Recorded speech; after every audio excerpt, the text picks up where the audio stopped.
Hi everyone, this is Daisy and welcome to my channel. Please do not forget to like, share, and subscribe. For today's video, we are going to pot some of the succulents that we had unboxed and unwrapped last week. So it took me 5 days in order to start potting them because I got too busy with all the things to do here in our house. So took me 5 days, but usually after unboxing, I just waited for 24 hours and I start potting them. But this time, because of all the things I need to do here in the house, it took me 5 days to start potting them. So we will be using Osmocote as usual to give more nutrients to the succulents so that they will root more faster. So let's start potting these hybrid aloes. So I have several aloes here in my garden. I'm not quite sure if they are hybrid. Some maybe are hybrid, some are not.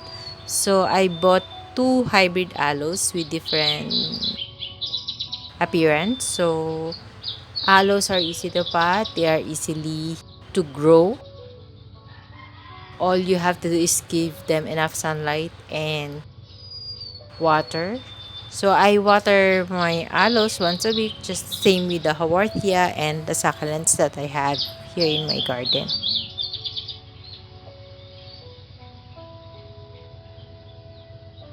So for my new viewers and all subscriber, I just want to have a recap. So my soil mix is composed of 50% loam soil and 50% pumice stone. So the loam soil is composed already of garden soil, carbonized rice hull, vermicast, and coco peat. So it's a mixture already of 5 ingredients. And the pumice stone that I'm using is the Mongo size. And then I usually add Osmocote as low release fertilizer in every pot. And the top testing that we are going to use today is the aqua soil. I bought it online. So this is the next hybrid aloe that we are going to pot. So I need to remove the flower stalk because it's dried up already. Since it took me 5 days in order to pot this. And I have to trim the roots to promote more root growth because the lower part of the roots is already dry. This hybrid aloe has a small baby, so we have to pet it immediately so that the baby can survive. And I'm also using dry soil mix in potting all of my new succulents. Even if I do repotting, I do not use moist soil mix. I just always use dry soil mix, which works for me for almost 4 years already. I've been doing these things. So you can see how healthy my succulents are. So that's the tip that I wanted to give you.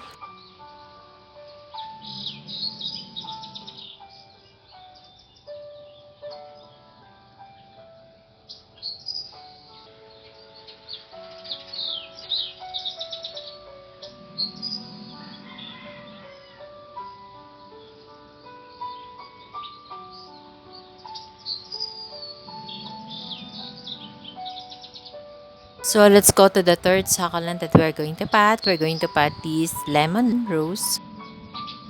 I think this is the second time that I bought this lemon rose. So I only have one pot here, one big pot. But unfortunately, it's starting to get leggy or elongated with babies at the lower part. But the babies are too small yet. So I wanted to cut that lemon rose.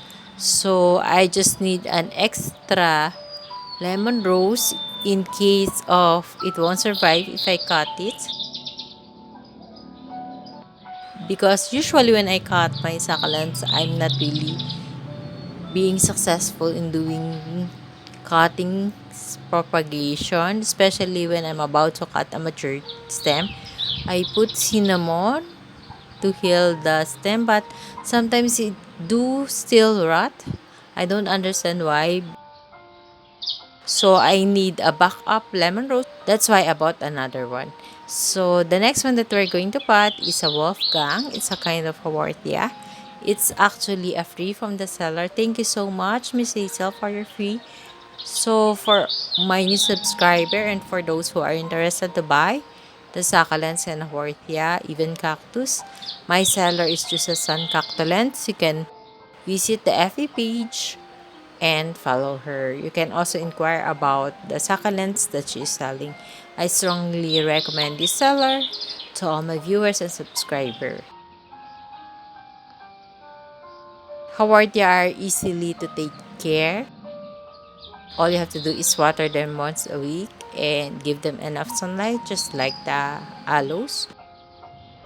They are not high maintenance, just like the succulents, which you have to remove the dried leaves. They usually don't have that kind of dried leaves.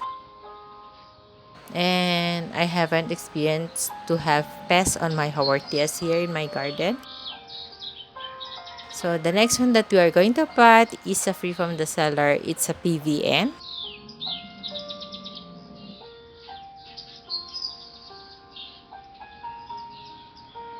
So my first plan is to pot the single head, but I changed my mind. I'm just going to pot it in another small pot because the one I'm using right now is a medium pot. Instead of one single head, I potted the multi-head, which just have only one stem in this pot. PVN, they said it's easy to propagate and to take care of, but I just only bought my PVN recently, I think 2 months or 3 months ago, but I'm not sure if they are already okay or healthy or well rooted. But I wanted to see the stress color of the PVN, but I have one variegated PVN here in my garage area.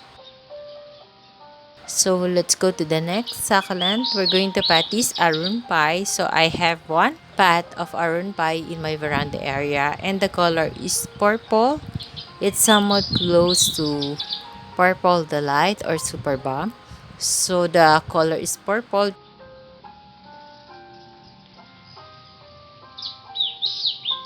It looks like a smaller version of the super bomb actually. But this aroon pie that I bought is quite, the rosette is quite bigger compared to the one that I have in the veranda area. Or maybe because the aroon pie needs to be repotted already because it has been there for almost a year already. So I've been repotting some of my succulents in the veranda area, but I am not yet done with all of them because there are too many.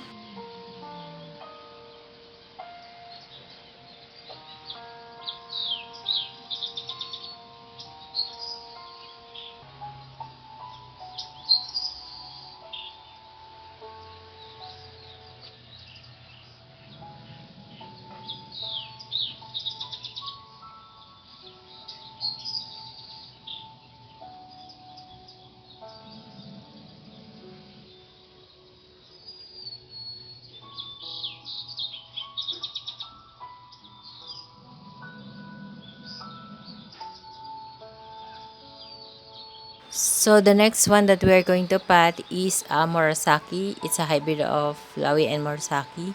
So I have two pots of Murasaki here, but they are bigger sets. So I wanted to buy these 4 head rosettes with a single stem. So I want it to look lush. I did not encounter any problem taking care of the Murasaki. In fact, I have cut my Murasaki, the big one. But until now, the stem doesn't give any babies yet. So I'm still waiting. But there are some leaf propagation already of my Murasaki. It's easy to propagate, just like the purple delight. They are easy to propagate through leaf propagation. But for super balm, it's hard.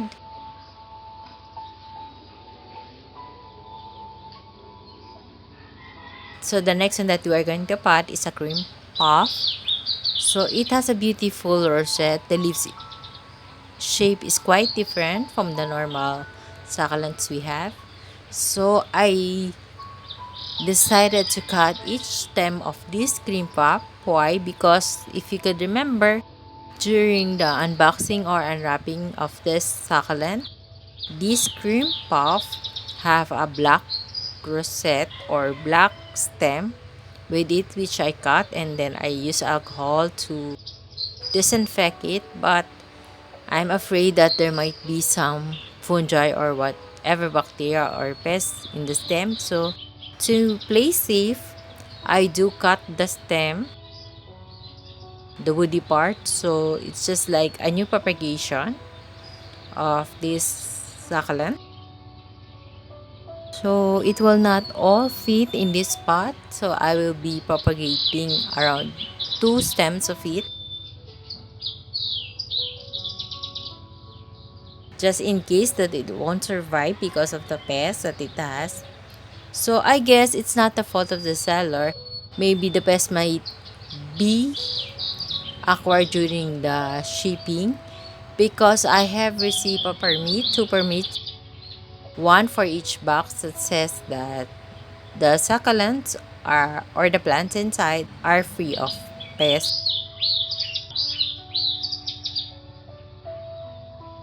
Now the sellers are required to provide those kinds of permit before they ship the plant. So it's inserted in the box. I forgot to show it to you, but there are two papers that says that the succulents are free of pests, one for each box. So I don't think that the seller would like to give me something that has pests. Maybe it's just because through the transportation or shipping process that sometimes they acquired bacteria or something or pest. So I think the seller also try to protect their name as a seller, so more buyers will buy to them. So it's not their fault, but sometimes it do happens, things like that. The seller and the buyer doesn't like it, but it happens. So all we have to do is treat and find a way how to save the plant.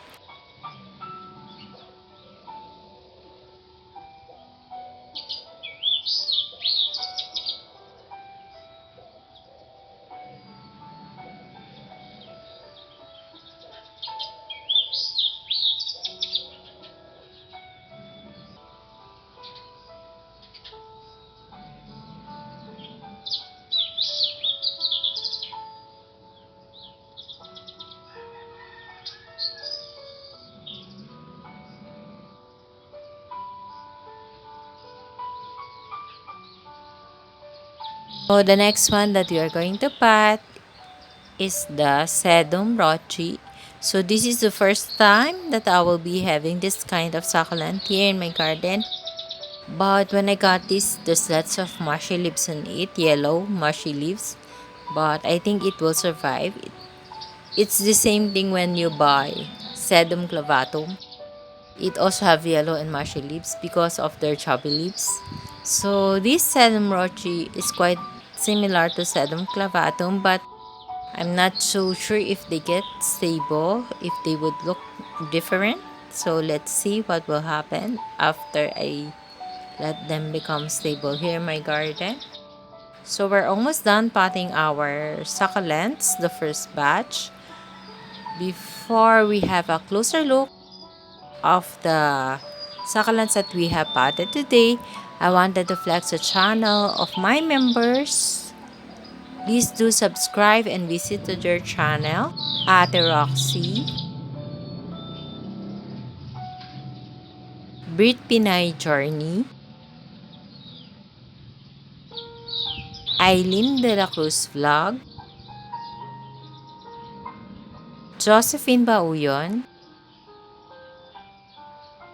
and Jeremy Hermano. Please don't forget to click the notification bell also, you will always be updated whenever we post a new video.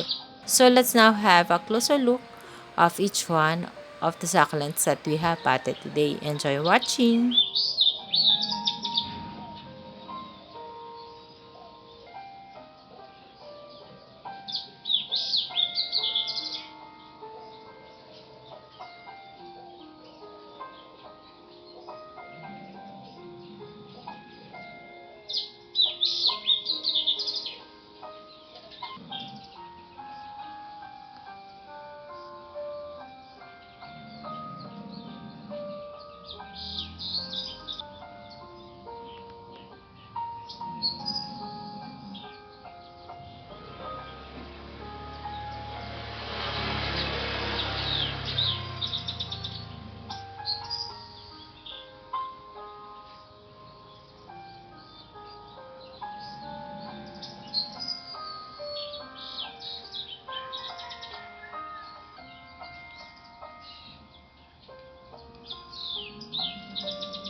So that's all for today's video, guys. I hope you like my sharing for today.